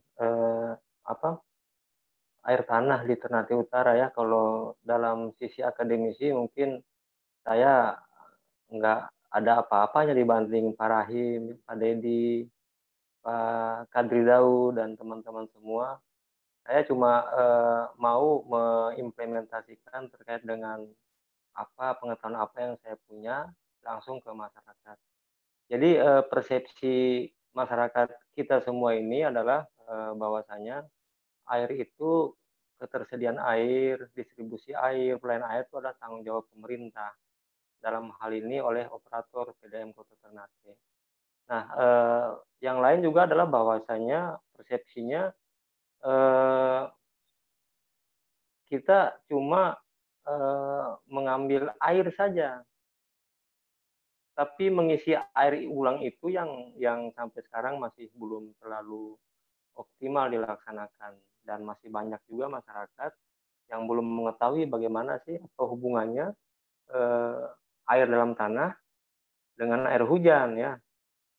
Jadi salah satu sisi bahwa sumber utama dari air di dunia ini adalah air hujan ya, karena dia bisa menjadi air baku juga untuk baik di dalam tanah, di permukaan, dan seterusnya. Nah, ini yang menjadi stressing kami di Kecamatan Ternate Utara, bagaimana penyamaan persepsi ini dulu pada masyarakat kita. Nah, terkait dengan sumur bor ya, baik yang dipunyai pemerintah dalam hal ini oleh PDAM maupun masyarakat secara baik perorangan, industri, ya itu ya kalau PDAM pasti punya datanya ya. Yang setahu saya ada di beberapa titik di Ternate Utara, yakni di PDAM itu ada sumur air dangkal dan bron sapling. Kemudian ketika krisis 2015 kemarin, nah sumber di Akegale kan tidak bisa ditambah debit produksinya. Nah, jadi langkah jangka pendeknya mencari sumber air baru dan dengan kerjasama dengan Balai Wilayah Sungai dapat di Tubo dan di belakang Kadaton. Nah ini. Tapi yang paling penting juga adalah bahwa ada juga masyarakat, baik perorangan maupun usaha itu juga mengambil air tanah dengan sumur-sumur bor, dan jasa sumur bor itu bertebaran di mana-mana. Nah, saya juga berharap dalam Zoom meeting ini ada juga praktisi ngebor air tanah ini. Mas Hartono ya, itu beliau sudah sangat paham di mana titik-titik pengeboran nih. Kalau di dunia artis tuh ini Mas Inul Daratista ini, Mas Hartono. Nah, itu menjadi catatan juga dan sampai sekarang. Pak Tono Daratista kah Bapak? Ya, mohon maaf Pak Mas Tono. Seperti itu. Jadi sampai sekarang mohon maaf Pak Dr. Rahim, Pak Kadri, Pak Jusri juga ya dari PU. Nah, daerah-daerah imbuhan ini yang mungkin kalau tidak salah sih belum ada sampai sekarang peta dukungan air tanah yang detail. Nah. Jadi kalau kami mempunyai program menabung air hujan, nah titik-titik mana yang bisa berpengaruh signifikan untuk menjaga sumber-sumber air yang ada di Akegale misalnya, kemudian di Tubo itu kan kalau kita lihat sumur bor baru yang operasionalkan itu kan di bagian hulunya sudah banyak sekali terjadi alih fungsi lahan. Ya. Yang tadinya Dongpe Kobong Pala dan Kobong Kelapa sudah beralih fungsi jadi perumahan. Nah ini yang harus kita cermati sehingga upaya-upaya jangka panjang untuk meresapkan air hujan ke dalam tanah itu betul-betul efektif dan efisien. Mungkin sementara begitu Pak. Pak Camat, yang saya mau dengar sebenarnya dari Pak Camat, kewenangan Pak Camat untuk menyatakan kepada masyarakat untuk menghadirkan pemerintah di dalam masyarakat. Pak Camat itu dikasih insight oleh pemerintah kota bahwa di mana daerah batas bangun ada tidak? Sehingga orang mau mengalih fungsi dari kebong ke rumah, Pak Camat bisa melakukan sempritan duluan. Bahwa oh Pak, ini tidak bisa bangun rumah lagi Pak, ini daerah bantalan kita. Ya, jadi kalau masalah regulasi, yang jelas teman-teman di Dinas Perkim kan pasti tahu itu. Ada regulasinya, batasan-batasan tidak boleh membangun, baik di lingkungan hunian maupun yang di bantaran masyarakat. Pak Camat, jangan KPU, di kewenangan Pak Camat. Yang Pak Camat tahu berdasarkan basis kewenangan Pak Camat itu dikasih insight dari pemerintah kota untuk wilayah Kecamatan Utara, ada tidak batas-batasnya? Kami kecamatan, kalau untuk kewenangan sih belum ada Pak. Belum ada. Ya, tahu tidak di mana batasnya juga tidak tahu. Iya, yang jelas untuk RT RW kan tahu ya. Saya lupa di mana zonasinya, tapi untuk memberikan arahan, melarang dan seterusnya itu kan ada kewenangan dari OPD terkait. Bukan kewenangan camat? Bukan Pak, kecamatan tidak mempunyai kewenangan untuk itu. Jadi itu sifatnya tersentralistik ke pemerintah kota ya. Jadi artinya begitu lurah tidak punya kewenangan, camat tidak punya kewenangan, tapi ada di pemerintah kotanya. Iya, karena didahului dengan izin membangun IMB kan Pak Dokter. Nah, di situ kan itu juga masuk ke pemerintah kota, bukan kewenangan camat. Bukan, Pak, bukan. Oke. Biar kita tahu di mana kita bertanya. Kalau begitu saya tidak bisa akan mendalami ke Pak Camat karena Pak Camat juga tidak tahu wilayahnya di mana dia batas. Kalau camat juga tidak tahu clearance, saya pasti menanyakan ke lurah juga akan lurah tidak tahu. Kalau begitu kita akan kembalikan kepada pemegang kuasa di kota. Tapi di kota tadi sudah ada statement dari Pak Kades bahwa di kota Ternate belum ada garis batas bangun. Artinya bahwa pemerintah kota juga tidak bisa. Tadi kita dapat konfirmasi dari Pak Camat tidak bisa. Artinya kota ini tidak punya batas di mana 500 DPL atau di mana oleh petawi kewilayahan ancaman-ancaman sehingga ada pembatasan-pembatasan.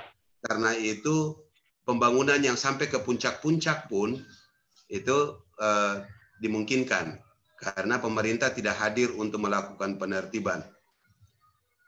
Pak Jusri dari PU ya?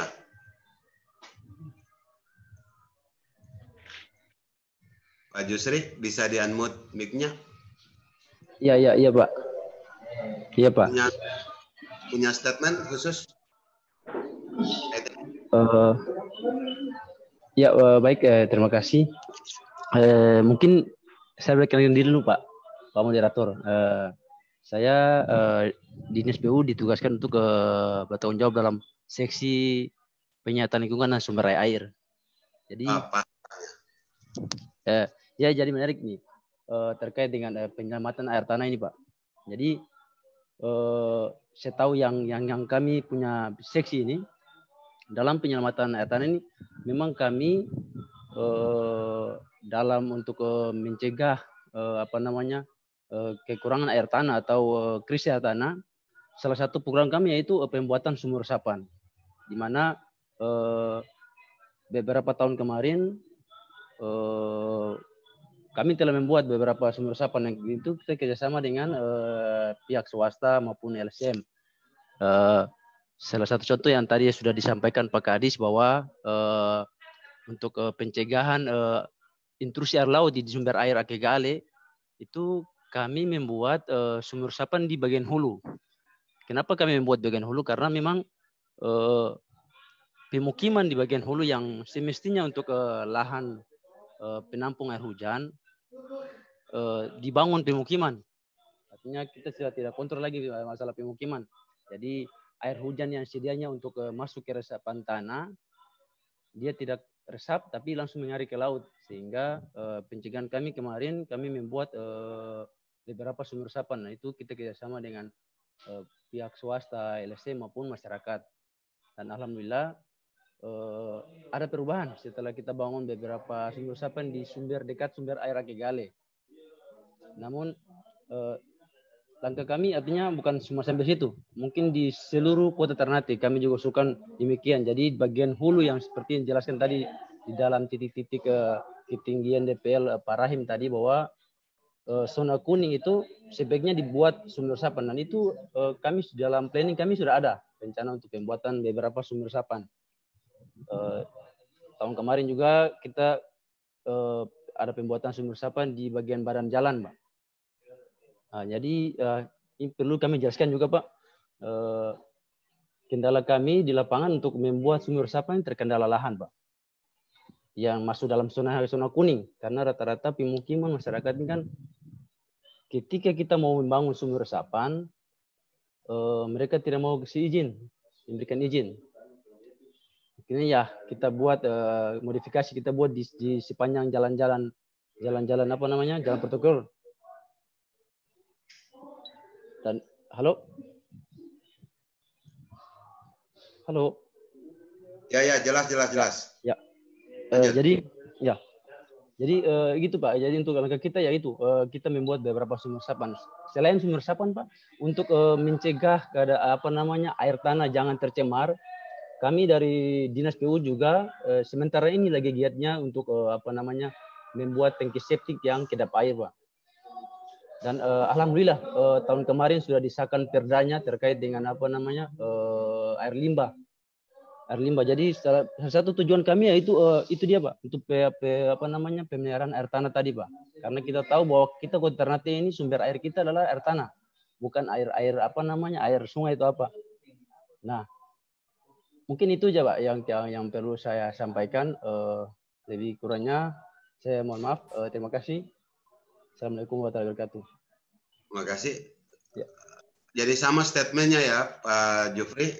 Ya. Pak Jufri waktu membuat sumur resapan yang di daerah hulu itu punya standar daerah ketinggiannya berapa dari DPL? Iya. Yang seperti yang disarankan tadi Pak, yang digambarkan Pak Rahim tadi bahwa kita buatnya di antara itu Pak. Di antara 500. Iya 500 sampai berapa tadi Pak? Yang zona kuning tadi Pak? Di daerah zona kuning. Iya. Tapi tidak menutup kemungkinan untuk bagian lebih zona hijau juga kita buat Pak. Saya bisa sedikit saran Pak? Ya. Ya, halo. Kalau diizinkan. Ya. Kalau yang saya dengar waktu Pak Samsir Andili menjabat, saya lupa, tapi saya tahu pada masa lalu pada waktu masih di Kosam ada standar sumur resapan bagi bangunan. Jadi dia akan insight di dalam IMB, izin bangunan pada luasan berapa, dia akan harus menyiapkan sumur resapan dengan ukuran berapa. Itu masih berlaku atau tidak ya? Masih berlaku, alhamdulillah Pak, masih berlaku sampai sekarang Pak. Tapi itu mungkin saya tidak bisa menjawab lebih jauh karena teman-teman di bagian tata ruang lebih berhak menjawab Pak. Saya kurang tahu persis. Maksudnya perasaannya berlaku tapi pelaksananya tidak berlaku? Pelaksanaan tetap berlaku Pak, tetap berlaku. Jadi ada perdanya juga Pak. Jadi perda tentang sumur resapan tadi Pak tahun 2000, kalau tidak salah tahun 2016 Pak. Nomor 5 tahun 2016. Artinya kalau begitu ada daya paksa dong secara regulasi. Para regulator itu sekarang bangunan-bangunan yang itu misalnya saja contoh kita lihat bangunan yang baru dibangun ya. Tidak usah yang lama. Bangunan yang Kementerian Keuangan di Tanah Tinggi. Ya. Itu tidak terlihat sumur resapannya. Jadi setahu saya begini Pak, untuk pemukiman baru itu diwajibkan membuat sumur resapan karena tanpa membuat sumur resapan tidak akan dikeluarkan IMB-nya Pak. Pemukiman baru itu pemukiman. Iya, bangunan baru Pak, membangun. Bangunan baru itu kantor maupun rumah. Iya Pak, betul Pak. Di praktek nyata itu. Ada Pak, tetap ada Pak. Karena ada teman-teman di bagian tata ruang, dia tetap itu dia nyata. Kenapa pemerintah daerah mengambil alih menjadi pembuat sumur resapan? Artinya kalau begitu bayar partisipatif dong. Bukan Pak. Aturan regulasinya, tapi yang membuat calonnya Pak, maksudnya masyarakatnya Pak. Dia wajib kita memberikan izin mendirikan bangunan kalau dia membangun sumur resapan juga Pak. Gitu. Kalau begitu, Bapak sudah punya data berapa jumlah sumur resapan yang pemukiman baru? Mohon maaf Pak. Ini kan teman-teman di bagian tata ruang lebih tahu persis Pak. Karena kebetulan saya di seksi penyatuan lingkungan, saya tidak ada data yang terkait dengan jumlah sumur resapan yang sudah dibangun. Oh, tidak punya? Iya, betul Pak. Ya. Baik, terima kasih. Ya. Pak Rahim mau dalami? Saya bisa tambah sedikit Pak. Ya. Ini karena cerita tentang sumur resapan, memang biopori atau sumur resapan solusi yang paling bagus karena kita menginjeksikan air masuk ke dalam bumi kan. Ya. Nah, cuma saya kasih contoh misalnya Pak ya, untuk kasus Akega Ale itu, kalau membuat sumur resapan untuk menyembuhkan kasus Akega Ale itu ada tempat tertentu dan tidak mesti kita buat di mana aja Pak sembarang. Yang paling tepat itu adalah kita harus memetakan subdas. Kalau das terlalu luas. Subdas yang mana air kalau kita injeksi ngumpulnya nanti ke Akega Ale itu Pak. Nah, itu tepatnya. Karena kalau tidak, kita buat sumur resapan, ada program sumur resapan dengan dana besar, tapi tersebar kemana aja tanpa mempedulikan subdasnya. Betul. Mungkin dia lari ke dalam bumi, tapi ke tempat lain, Pak, pesisir yang mana gitu. Betul. Nah, kalau memang kita konsentrasikan di dalam subdasnya Akega Ale, itu air secara pola alirnya, dia akan ngedorong itu air asin itu. Saya hanya karena tidak ada waktu lagi di 2019, satu kali pun saya tidak, mungkin ada di awal di bulan Maret barangkali, saya masih sering mengukur geolistrik di dalam PDAM itu dan masih saya dapati air asin itu beredar di bawahnya itu karena upconing yang saya jelaskan tadi. Nah, kalau misalnya di subdasnya itu kita injek air setiap hujan, katakanlah beberapa persen air kita injek ke dalam tubuh bumi, dia akan secara alami mengalir menuju tempat Akega Ale itu. Karena memang mereka punya pola-pola alir di bawah tanah itu yang perlu kita lacak, kemudian di dalamnya kita. Jadi saya berpikir tak mesti di mana ada rumah kita harus bikin, memang harus biar di tanah kosong mana dan kita tahu itu dalam subdasnya dia, buat saja sumur Pak, air diluncurkan situ secara alami, tinggal dipantau-pantau aja pemeliharaannya, sehingga ada titik-titik suntik air yang memang masuk ke dalam subdas dia, itu otomatis dia akan mengalir ke tempat di mana yang kita tuju. Di situ akan naik muka air tanah akan naik berlimpah lagi, bahkan air laut yang terresap karena sedotan pompa yang besar itu akan dia dorong ke laut kembali Pak. Nah, itu efektivitasnya, sekedar saran itu Pak, sekedar tambahan. teoritisnya gitu Pak. Ya. Pak Moderator boleh saya tambahkan sedikit Pak Moderator? Lanjut Pak. Iya. Halo. Ya. Halo. Ya. Sebentar Pak Jufri, saya mau kami biar nanti sekalian. Pak Rahim, di pemerintahan kita juga selain dia regulator, dia juga operator.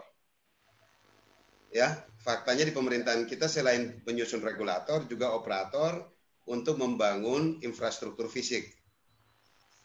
Yang namanya selokan, namanya itu kan dilakukan oleh pemerintah.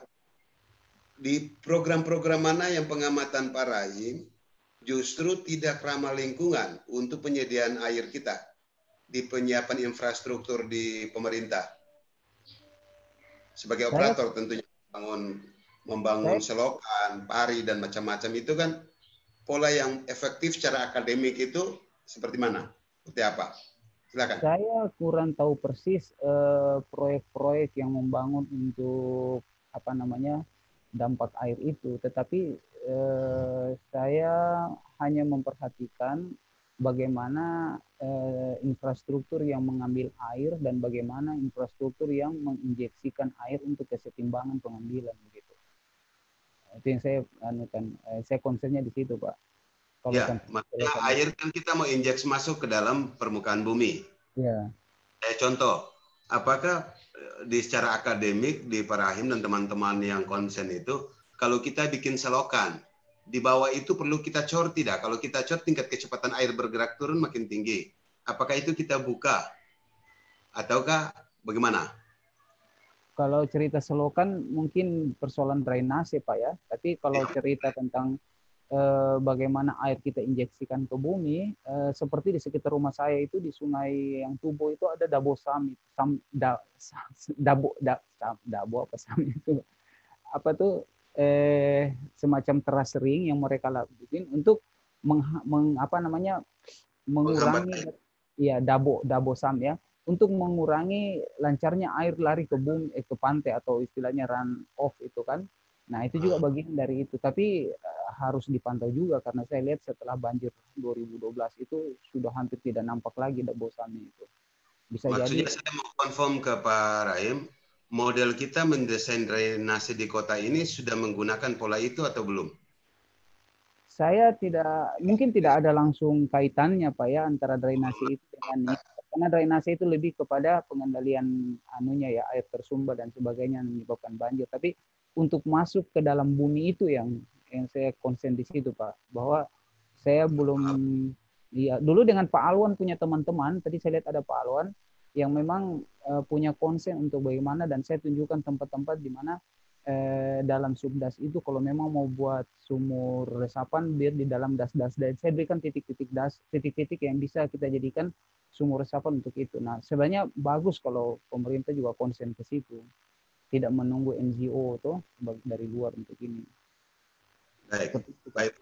Pak Jufri sebentar ya untuk mengkonfirmasi ke Pak Rahim karena Pak Jufri kan otoritas regulatornya, biar nanti jawab sekalian. Pak Alwan dari Chef Ake Gale ya atau apa nih? Pak Alwan monitor.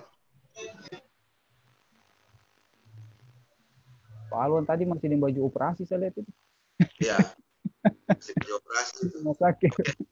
Karena Pak Alwan tidak silakan Pak Jufri. Saya masuk di poin juga menambah pertanyaan ke Pak Jufri. Tadi dalam rangka kita menghambat pergerakan air dalam sistem drainase, pemerintah kota punya standar tidak? Tata cara atau SOP dalam mendesain drainase kita? Iya baik, terima kasih Pak. Sebenarnya begini Pak, kita dilihat dulu tuh fungsi dari saluran drainase. Jadi dulu paradigma kita bahwa fungsi dari saluran itu mengiringkan air secepat-cepatnya dari badan jalan ke laut. Namun sekarang kita berubah pola itu Pak. Jadi kita memperlambat air untuk secepat-cepatnya ke laut. Nah jadi mulai 2 tahun kemarin setiap kita membangun saluran selalu di sampingnya kita membuat sumur resapan. Nah, jadi kemarin dari Kementerian PU juga membuat untuk drainase lingkungan harus demikian Pak. Jadi harus dibarengi dengan sumur resapan. Namun di sini kita juga harus dipisahkan, Pak. Di mana saluran yang ada di Kota Ternate ini kan rata-rata semua saluran itu digabung. Jadi air hujan, limbah rumah tangga digabung jadi satu, breakwater maupun grey water.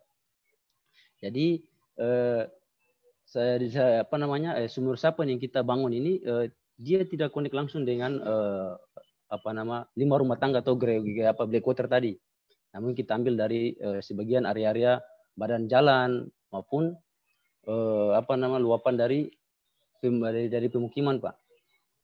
Jadi untuk standar drainase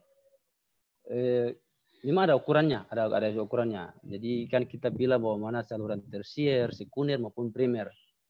Namun yang terkait dengan sumur resapan ini baru beberapa tahun kemarin kita buat modifikasi gitu. Modifikasi untuk pembuatan sumur resapan. Mungkin itu Pak Moderator yang saya bisa jelaskan. Baik. Halo. Ya, dengar. Berapa poin kita? Ya, sudah Pak ya. Artinya bahwa standar itu ada di dalam Perda atau di kementerian? Untuk Perdanya tidak ada pasti. Pasti Di tidak ada. SOP-nya kementerian? Iya, betul Pak. Jadi ada standar pada kementerian yang belum di-insight ke dalam Perda, walaupun Perdanya ada sumur resapan ya Pak ya? Bukan Pak, maksudnya tadi modifikasi saluran dari sumur resapan. Tapi kalau untuk sumur resapannya sudah ada Perdanya Pak. Sudah ada Perdanya. Ya, tapi itu untuk wilayah pemukiman. Dalam betul Pak. Iya betul Pak, betul untuk pemukiman, betul Pak. Ya. Itu kan kita mengatur kepada masyarakat. Iya betul. Masyarakat membangun. Bagaimana yang tadi kalau dari kementerian mengatur untuk cara pemerintah membangun. Dua hal yang berbeda ya. Iya. Baik. Oke, clearance. Pak Alwan sudah bergabung. Pak Alwan, bisa mic-nya? Pak Alwan. Siap, Pak Ota. Pak Alwan tidak lagi di RSUD atau? Saya sementara ini beraktivitas di kamar operasi Rumah Sakit Bayangkara karena ada case, saya sementara dibantu di situ. Sementara ini ya, ada operasi emergensi. Baik. Bagaimana Pak Ota? Di situ sehat Pak ya, Pak Alwan ya? Alhamdulillah. Ya. Baik. Tapi kita tidak lagi bicara kesehatan, kita lagi bicara air untuk sehat. Iya, siap Pak. Silakan Pak Alwan. Iya, saya kira dalam konteks bagaimana kita ini konteks menyelamatkan air sesungguhnya, ya.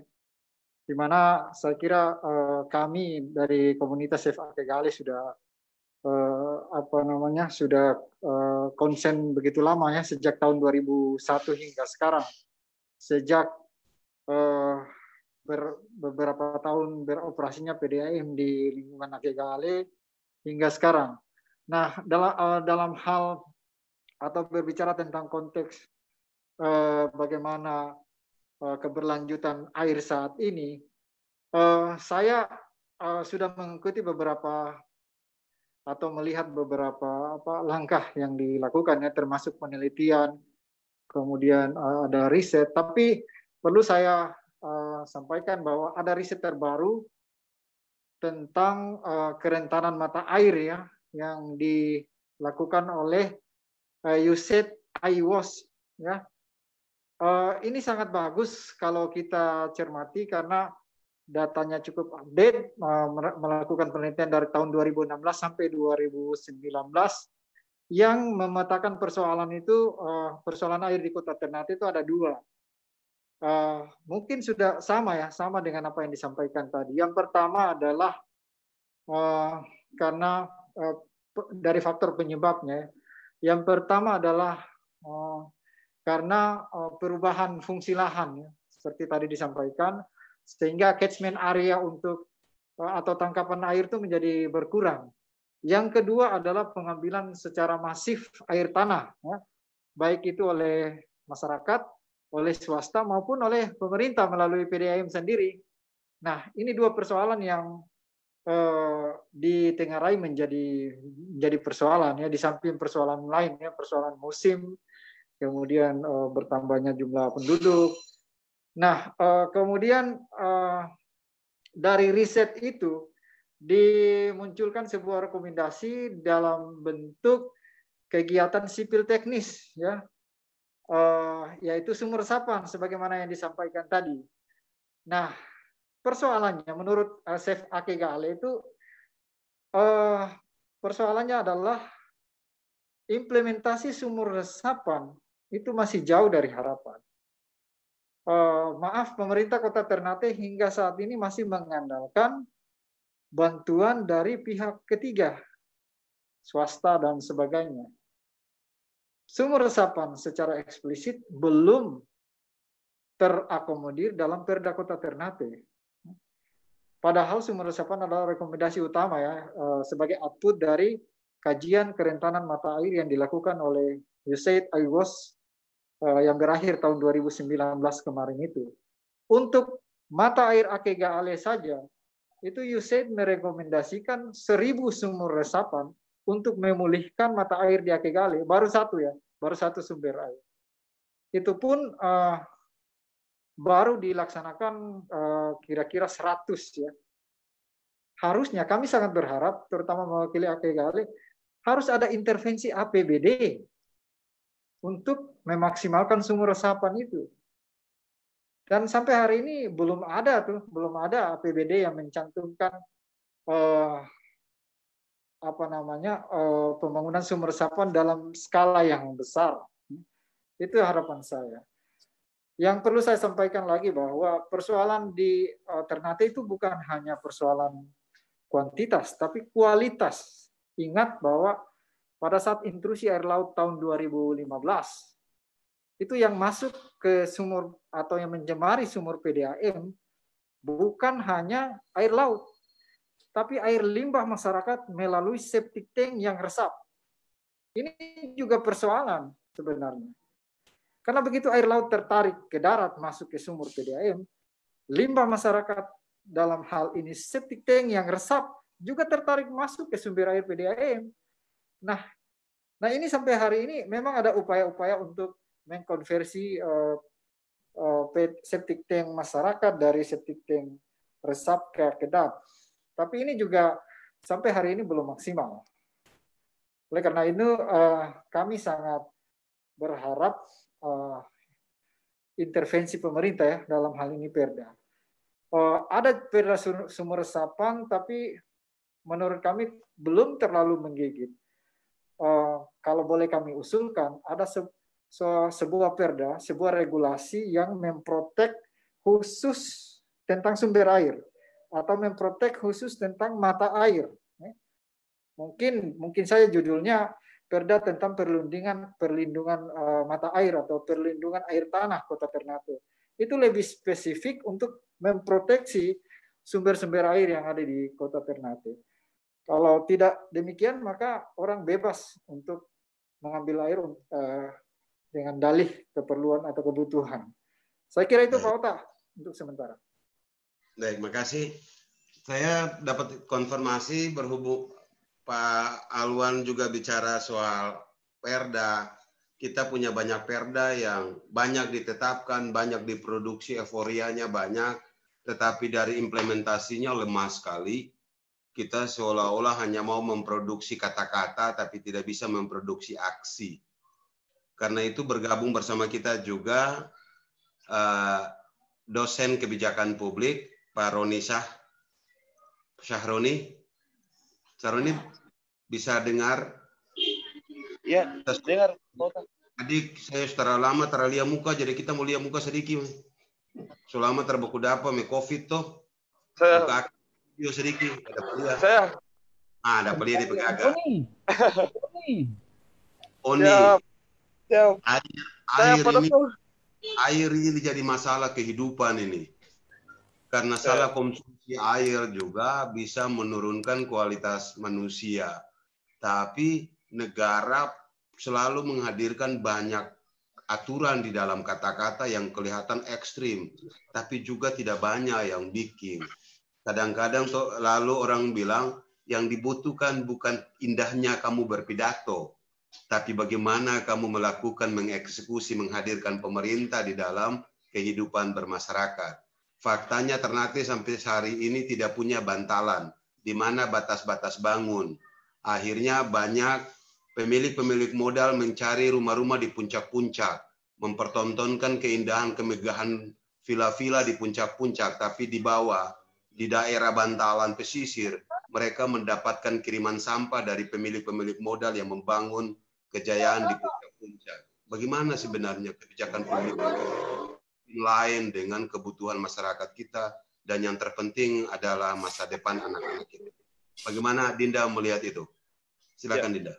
Terima kasih Pak Uta dan para senior yang hadir di webinar kali ini.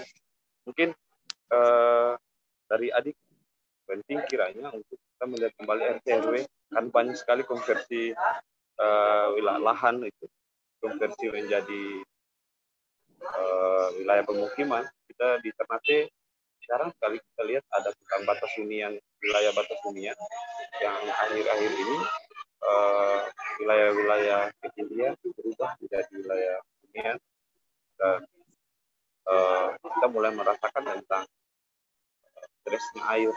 Kalau bilang kita kekurangan air ya, krisis air ya, kita tiap hari lihat air laut. Sebenarnya banyak wilayah yang malah konversi air laut ya, air siap minum. Tapi bagi kami di beberapa wilayah kajian pulau-pulau, itu wilayah pulau-pulau itu yang terjadi adalah stres air, karena satu, perubahan rasa, kedua, perubahan warna, dan kuantitas jumlah debit air yang siap dipakai.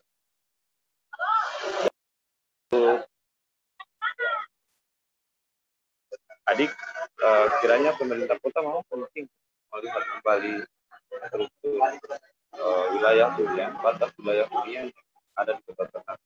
Karena Ternate saat dengan jumlah populasi semakin bertambah, benar katanya senior Kak Alwan terkait dengan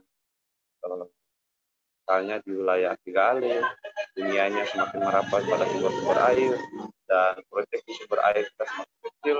Prediksi debit air yang tadinya ada di wilayah Ngade bisa mensupport hanya 2 sumur yang kembali beroperasi dari 5 sumur yang ada, 5 pompa maksudnya, 5 pompa yang ada.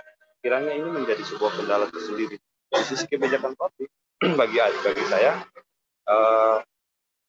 pemerintah kota dalam hal ini masih agak lemah untuk memproteksi sumber-sumber air yang ada.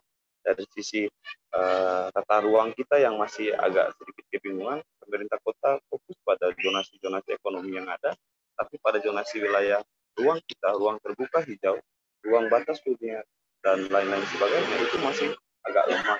Dan saat ini, setelah tahun 2015 kemarin yang disampaikan oleh Kak Alwan, pemerintah melalui PDAM di wilayah utara juga kembali ada satu masalah, ada beberapa warga yang dibebankan pembayaran dari tahun 2015 setelah intrusi air laut itu. Ada warga yang harus membayar sampai 3-4 juta akibat karena intrusi air laut itu. Ada beberapa wilayah di Paduka yang juga sempat kemarin dikonfirmasi ke kami di KNRI untuk bagaimana diambil jalan tengahnya sampai sejauh ini, dan belum lagi dengan masalah-masalah di internal PDAM sendiri. Ada beberapa kebijakan untuk PDAM yang kembali meskipun ini area publik, tapi pengelolaannya masih di bawah pemerintah dengan sistem manajemen yang ada, itu agak sedikit melemahkan PDAM secara pengelolaan. Memang benar tingkat beberapa wilayah seperti di Moti, di Kiri, Batang Dua, dan lain sebagainya masih agak sedikit kurang syukur terhadap mendapatkan basis air yang ada. Misalnya kayak kemarin Kiri lewat bantuan kementerian, itu sumber airnya diambil di Sulamodaha, tapi setelah diproses Sulamodaha itu debit airnya tidak cukup untuk support kebutuhan air di Kiri. Ini berarti ada langkah-langkah teknis oleh pemerintah daerah yang belum support terkait dengan beberapa besar titik air di Kota Ternate yang itu bisa jangkau semua kebutuhan air. Ada sisi kebijakan publik, pemerintah kota harus memproteksi ini tidak melalui bantuan langsung kepada PDAM dalam sisi APBD operasional saja, tapi harus mensupport dari sisi kayak yang disampaikan ke Alwan, bahwa kebutuhan sumur resapan yang satu titik hanya di Ake Gale 1.000 sumur resapan belum terpenuhi, belum lagi di Ngade, belum lagi di kalau di wilayah tengah ada di Kampung Pisang yang tidak lagi beroperasi, dan juga di SMA 2. Jadi sumur-sumur yang ada itu tidak didukung karena sudah mengecil, karena huniannya sudah mulai merapat ke wilayah sungai. Tentu ini menjadi masalah ke depan, sehingga paling tidak kebijakan pemerintah kota sudah seharusnya paling bahasa kasarnya adalah mengevaluasi kinerja PDAM yang ada untuk mengukur kembali baik dari sisi regulasi maupun dari sisi pengelolaan manajemen. Karena kalau tidak dengan demikian, apapun kondisi yang ada, kita masih akan tetap ada masalah yang sama ke depan. Jadi ini hanya butuh sikap tegas pemerintah untuk memproteksi wilayah pegunungan, wilayah-wilayah ketinggian, dengan mengeluarkan RT/RW batas wilayah ketinggian yang ada.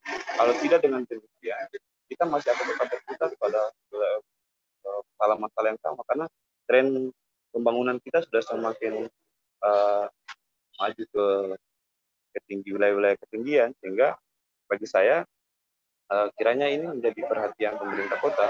Kalau tidak diproteksi batas wilayah hunian, tren orang akan sama, karena wilayah-wilayah pulau orang akan tetap mencari di laut yang ada itu. Jadi kalau sisi bisnis ya akan jadi bagus dari sisi bisnis. Nah, paling tidak ada wilayah-wilayah yang harus diproteksi. Mungkin ada beberapa, kalau dari masalah kemarin, saya juga baru informasi di teman-teman di luar, ada biaya pemasangan dari tahun 2016 terus pasang, terus diminta lagi biaya pemasangan baru karena keran yang rusak dan sebagainya. Ini masih perlu dikonfirmasi lagi oleh pihak PDAM. Di kiri itu dipasang salurannya mulai dari tahun 2016-17, tapi sampai 2020 ada beberapa wilayah kelurahan yang tidak terpakai. Akhirnya keran yang dipasang karena tidak dialiri air, kerannya berkarat dan tidak bisa lagi dipakai. Itu berarti kalau sumber air di Sulamada jadi, pasti akan ada pengadaan eceran dan pemasangan jalur baru lagi. Itu berarti kerjanya semakin bertambah, dan wilayah pulau sampai sejauh ini sudah hampir 3 bulan tidak berjalan, dan kemarin teman-teman di wilayah pulau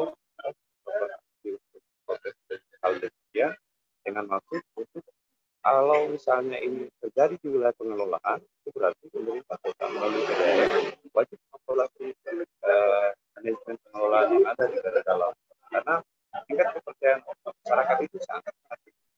Dan ketersediaan air, saya lebih sibuk menggunakan bahasa stres air sih daripada krisis air, karena banyak cara, meskipun dengan biaya yang besar juga. Kalau ya, kayaknya kalau di Mare itu hasil dari penyulingan air laut ke yang siap ini.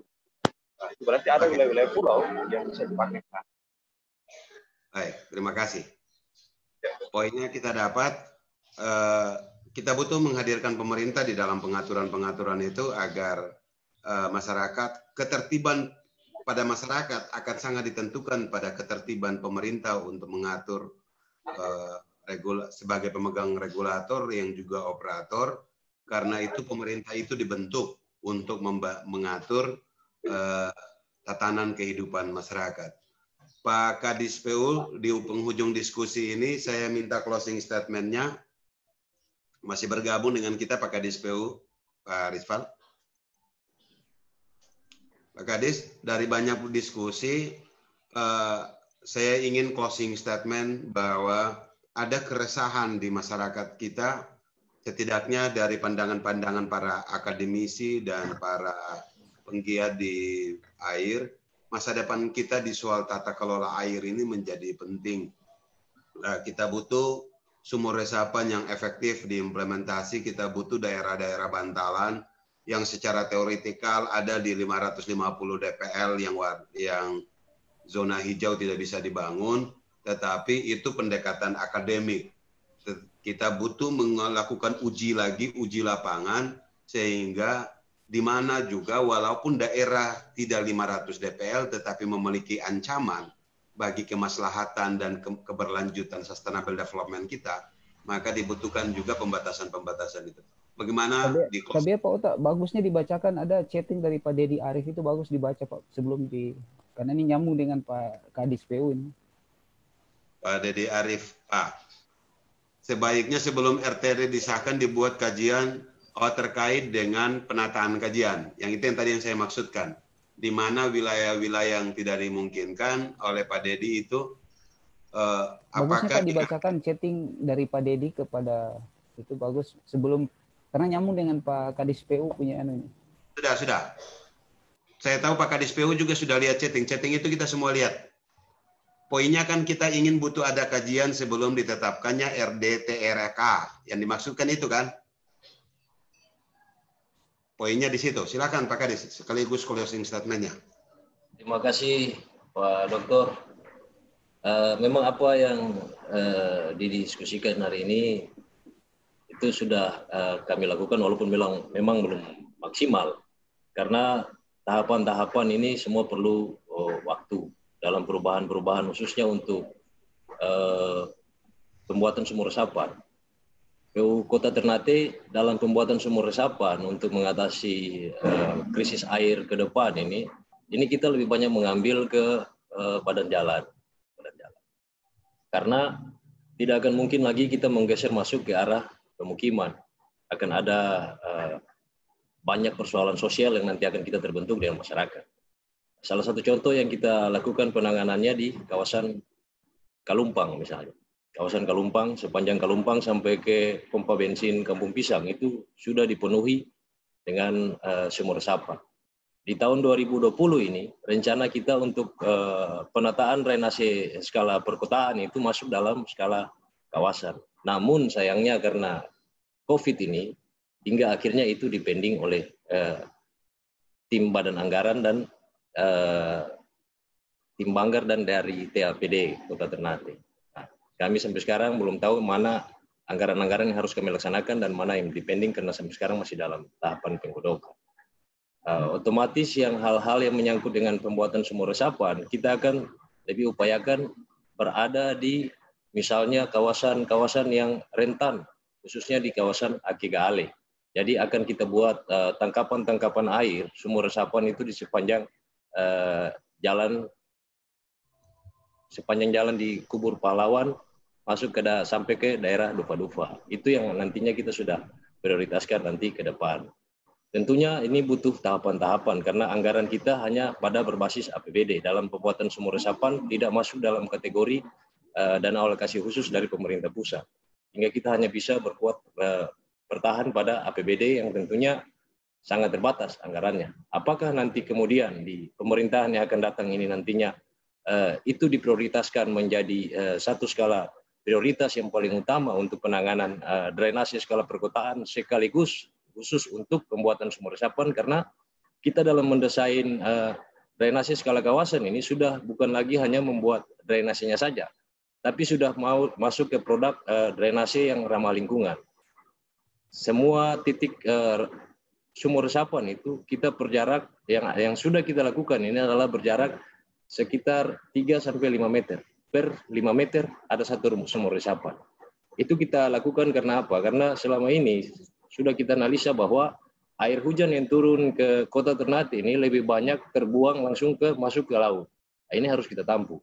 Ini yang kita lakukan untuk bagaimana caranya agar tangkapan-tangkapan air hujan ini diperbanyak di Kota Ternate. Kita optimis dan kita akan berupaya tentunya khusus untuk masyarakat Kota Ternate. Kami juga meminta semua kalangan ini proaktif. Stakeholder yang ada juga proaktif dalam membuat, karena pengawasan pemerintah tidak akan mungkin 1 kali 24 jam. Tidak akan mungkin kita mengawas sampai 1 kali 24 jam di mana terjadi pergeseran wilayah ruang yang awalnya dari zona dari kawasan pertanian misalnya berubah menjadi kawasan pemukiman. Tidak akan mungkin kita sampai 24 jam, 1 kali 24 jam kita harus awasi masyarakat.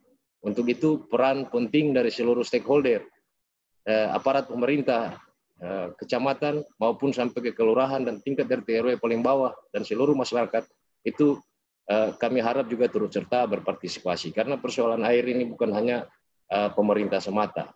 Kami juga berharap banyak partisipasi dari seluruh masyarakat yang ada di Kota Ternate.